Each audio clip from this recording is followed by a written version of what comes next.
Niech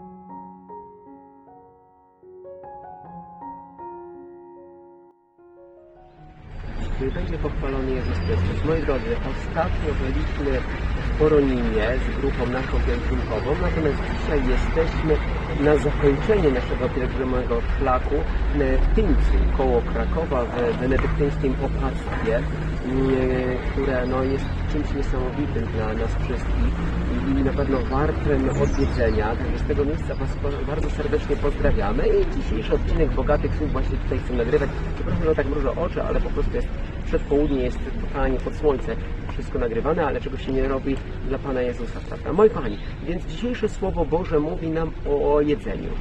Dla wielu to jest w ogóle fantastyczny temat, prawda? I jak jest pełny brzuszek, to wtedy w ogóle chce się żyć.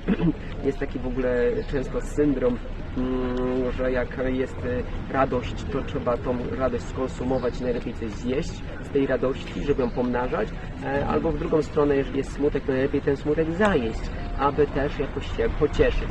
Moi drodzy, oczywiście ja mówię przekornie, że jest to jedzenie, ale faktycznie w pierwszym czytaniu w Ewangelii, a także nawet w psalmie słyszymy o chlebie, o tym, że jest ten chleb pomnożony, że nikomu tego chleba nie brakuje. Oczywiście Pan Jezus nie ma na myśli tylko takiego chleba powszedniego, chociaż i o taki chce zadbać, i o taki modlimy się w modlitwie: Ojcze nasz, chleba naszego powszedniego daj nam dzisiaj.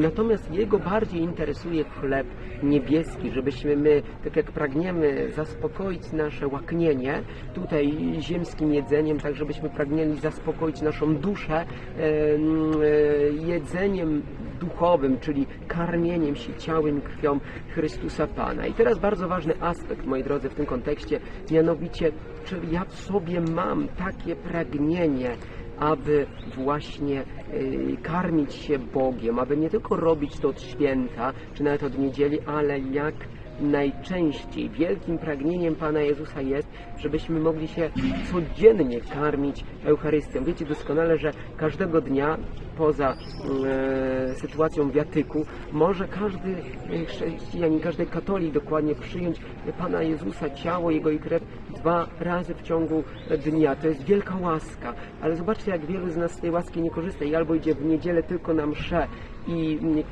komunikuje, albo w ogóle przez wiele miesięcy, czasami niestety lat, nie idzie do swojej świętej, a więc nie oczyszcza się, nie karmi się ciałem Chrystusa. Pokarmem z nieba Pan chce swój lud nakarmić. Dlatego, moi drodzy, tak jak my zabiegamy często o te sprawy materialne, o to, żeby nasycić właśnie nasze kubki smakowe, nasze podniebienie, nasz brzuch, to chciejmy zadbać o ten pokarm duchowy. A Pan cudownie będzie pomnażał nie tylko taki pokarm cielesny, że nam tego nie zabraknie, nie tylko zdroj łask w nas, ale zatroszczy się o wszystko. Gdzie jest nasz skarb, tam będzie nasze serce. Chciejmy Boga stawiać na pierwszym miejscu. Wszystko inne, mówi Słowo Boże, będzie nam dodane.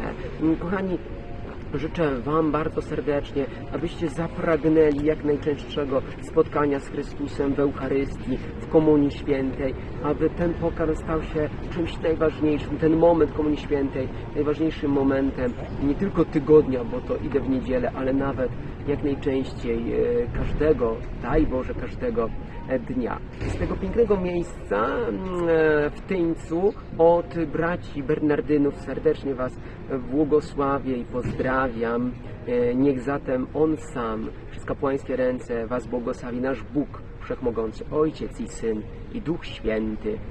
Amen. Szczęść Boże i do zobaczenia już w Szczecinie, a może jeszcze gdzie indziej.